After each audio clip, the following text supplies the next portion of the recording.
दुनिया की सबसे अनोखी और अजीबोगरीब बादशाहत, जिस सुल्तानत का बादशाह हवाओं में सफ़र किया करता था, और एक ऐसी हसीनो जमील मलिका जिसके बारे में कहा जाता है कि वो जिन्नात की औलाद में से थी।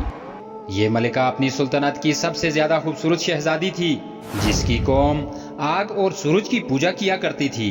नाजरीन ग्रामी, दुनिया की ये सबसे पुरअसरार, अजीबोगरीब और खूबसूरत बादशाहत अल्लाह ताला ने किसको अता फरमाई थी, और इस बादशाह के पास ऐसी कौन सी ताकत थी जिसकी वजह से इस दुनिया की तमाम तर मखलूकात इस बादशाह की ताबे और फरमाबरदार थी। और ये हसीनो जमील मलिका कौन थी, और इसकी सुल्तानत के लोग आग और सूरज की पूजा क्यों करते थे, और फिर इस मलिका को अल्लाह ताला ने किस तरह हिदायत दी, और ये किस तरह अल्लाह ताला की वहदानियत पर ईमान लेकर आई। मुअज़्ज़ज़ सामीन इकराम, दुनिया की तारीख में सिर्फ 4 ही ऐसे बादशाह गुजरे हैं जिनको अल्लाह ताला ने पूरी रूए ज़मीन की बादशाहत अता फरमाई थी, और इन चारों बादशाहों में से सबसे अनोखी बादशाहत अल्लाह ताला ने अपने प्यारे पैगंबर हज़रत सुलेमान अलैहिस्सलाम को अता फरमाई थी। नाजरीन ज़ीबाकार, हज़रत सुलेमान अलैहिस्सलाम अल्लाह ताला के बरगज़ीदा पैगंबर हैं। अल्लाह ताला ने जिन्नात, परियों, चरिंद परिंद, इंसानों और तमाम मखलूकात को आपके ताबे किया हुआ था। यहाँ तक कि हवाओं पर भी आपकी हुकूमत थी, और हवाएं आपके हुक्म से चला करती थीं। हज़रत सुलेमान अलैहिस्सलाम जानवर, चरिंद परिंद, अल गर्ज तमाम तर मखलूकात की बोलियां जानते थे। हज़रत सुलेमान अलैहिस्सलाम का आलीशान तख्त हवा में उड़ा करता था, और आप कई कई महीनों का सफ़र एक ही दिन में तय कर लेते थे। प्यारे दोस्तों, दुनिया की ये अजीम शान और अनोखी बादशाहत ऐसे ही शान और शौकत के साथ चल रही थी कि एक दिन हज़रत सुलेमान अलैहिस्सलाम ने दरबार लगाया, जिसमें जिन्नों, इंस, जानवर और परिंदे सब के सब हाजिर हुए, मगर उनका एक चहीता परिंदा हुदहुद गायब था। जब वो नजर न आया तो सुलेमान अलैहिस्सलाम ने फरमाया कि अगर हुदहुद अपनी गैर हाजिरी की कोई मुनासिब वजह पेश न कर सका तो उसे ज़िबाह कर दिया जाएगा। अभी ये गुफ्तगू चल ही रही थी कि हुदहुद हाजिर हो गया। पूछा गया, तुम कहाँ थे? हुदहुद ने बड़े एहतराम से जवाब दिया, ए अल्लाह के पैगंबर, मैं उड़ते उड़ते एक ऐसे मुल्क पहुंच गया जहां लोग शिर्क में मुब्तला देखे वो आग और सूरज की पूजा करते हैं। इनकी एक रानी है जिसे वो बिल्कीस कहकर पुकारते हैं। वो एक बड़े तख्त पर बैठकर हुकूमत करती है। इसके तख्त में कीमती जवाहिरात, हीरे मोती, लाल ज़मुर्द जड़े हुए हैं, और इसके पास तमाम शाही सामान, आराइश और नमाइश वाले मौजूद हैं। हज़रत सुलेमान अलैहिस्सलाम ने फरमाया, अगर तुम्हारी बात सच है तो मेरा ख़त उस मलिका तक पहुँचाओ ताकि वो शिर्क से बाज आ जाए, और ख़त पहुँचाने के बाद वहाँ बैठकर सुनो कि वो इसे पढ़कर क्या रद्द अमल इख्तियार करती है, और फिर आकर मुझे खबर देना। हज़रत सुलेमान अलैहिस्सलाम ने ख़त रवाना किया, जो कुछ यूँ था, शुरू अल्लाह के नाम से जो बड़ा मेहरबान और निहायत रहम करने वाला है। ये इज़्ज़त वाला ख़त सुलेमान इब्ने दाऊद की जानिब से मलका सबा, मलका बिल्कीस की तरफ है। जो हिदायत की पैरवी करे उसके लिए सलामती है। मुझ पर गलबा की ख्वाहिश ना करना, मेरे मुकाबले में सरकशी ना करना, बल्कि फरमाबरदार और मती होकर मेरे पास आ जाओ। नाजरीन ग्रामी, ये ख़त दरअसल मलका सबा और उसकी कौम की तरफ दावत इस्लाम थी। हुदहुद ने यह ख़त ले जाकर मलका बिल्कीस की गोद में गिरा दिया। मलका के पास उस वक्त उसकी कौम के तकरीबन 300 सरदार बैठे थे। उन्होंने जब यह ख़त पढ़ा तो तेश में आ गए और कहा कि यह हमारी तौहीन है, हमें इसका सख्त जवाब देना चाहिए।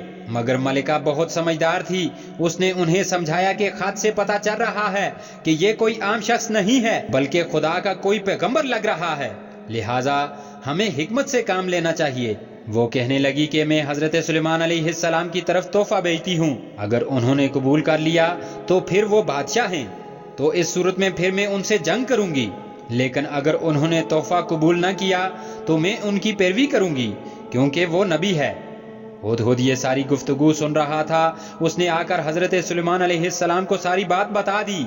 हज़रत सुलेमान अलैहिस्सलाम ने जिन्नात को हुक्म दिया कि शहर से दाखिल होने वाले रास्ते पर सोने चांदी की ईंटों का फर्श बिछा दिया जाए। रास्ते के दोनों जानिब अजीबुल हिलकत जानवर खड़े कर दिए जाएं। वज़रा और अम्माल सुल्तानत की तमाम कुर्सियों को सोने का कर दिया जाए। दरबार को हीरे जवाहिरात से मुज़य्यन किया जाए। उधर बिल्कीस ने हज़रत सुलेमान अलैहिस्सलाम के लिए ताइफ रवाना किए, जिनमें सोने की ईंटें, लाल जवाहिरात, गुलाम और कनीज़ें शामिल थीं, और मलिका का एक खत भी मौजूद था। جب یہ تمام طائف لے کر قاصدین حضرت سلیمان علیہ السلام کے دربار میں پہنچے تو انہوں نے یہ سب دیکھا تو شرمندہ ہو گئے۔ حضرت سلیمان علیہ السلام نے ملکہ کے قاصدوں سے فرمایا، کیا تم لوگ مال سے میری مدد کرنا چاہتے ہو؟ مگر دیکھ لو، جو کچھ اللہ نے مجھے دے رکھا ہے وہ اس سے کہیں زیادہ ہے جو تمہارے پاس ہے، لہٰذا تمہارا تحفہ تمہیں مبارک ہو۔ اب تم اپنے طائف کے ساتھ واپس ہو جاؤ اور اپنی ملکہ سے کہنا کہ ہمارا انتظار کرے، ہم ایک زبردست لشکر لے کر آئیں گے۔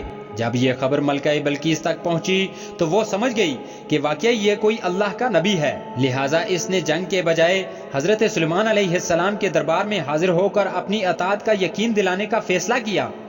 جب حضرت سلیمان علیہ السلام تک یہ پیغام پہنچا تو آپ نے اپنے درباریوں سے کہا، تم میں سے کون ہے جو ملکہ کے مطیع ہو کر آنے سے قبل ملکہ کا تخت میرے پاس اٹھا لائے؟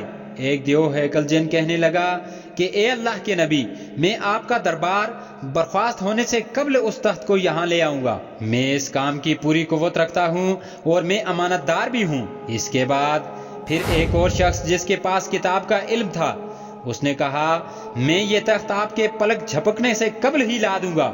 اس شخص کی یہ بات کرنے کے بعد حضرت سلیمان علیہ السلام نے اس تخت کو اپنے پاس رکھا ہوا پایا تو حضرت سلیمان علیہ السلام پکار اٹھے کہ یہ میرے پروردگار کا فضل ہے تاکہ وہ مجھے آزمائے کہ میں شکر ادا کرتا ہوں یا نہیں، اور جو شکر کرتا ہے اس کا شکر اس کے اپنے لیے ہی مفید ہے، اور اگر کوئی ناشکری کرے تو میرا پروردگار بے نیاز ہے اور وہ اپنی ذات میں بزرگ اور برتر ہے۔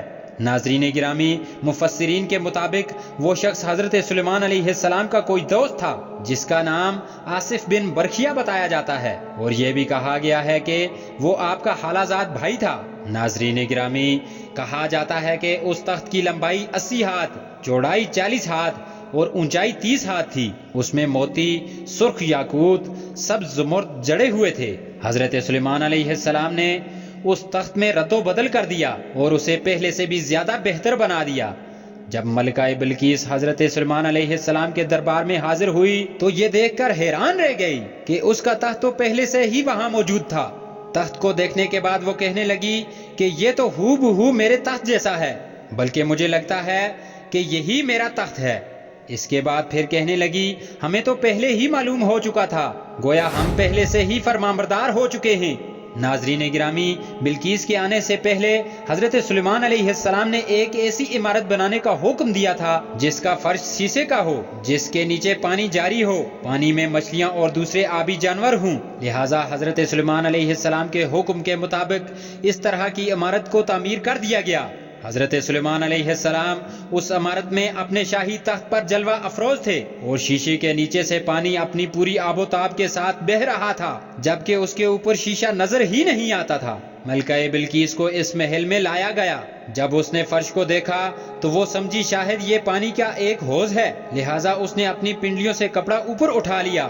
حضرت سلیمان علیہ السلام نے فرمایا، یہ تو شیشے کا فرش ہے۔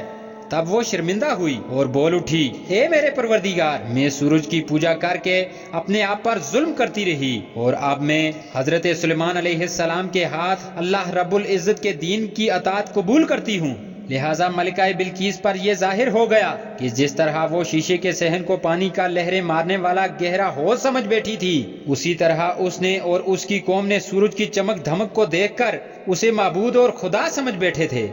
ملکہ بلقیس کو اپنی اس شرکیہ غلطی پر بہت شرمندگی ہوئی۔ بعض مورخین نے لکھا کہ اس واقعے کے بعد ملکہ سبا ملکہ بلقیس سچے دل سے مسلمان ہو گئی اور حضرت سلیمان علیہ السلام کے نکاح میں آ گئی، جبکہ بعض نے یہ بھی لکھا کہ آپ نے بلقیس کو یمن واپس بھیج دیا اور اس کے لیے وہاں 3 بڑے عالیشان محل تعمیر کروائے۔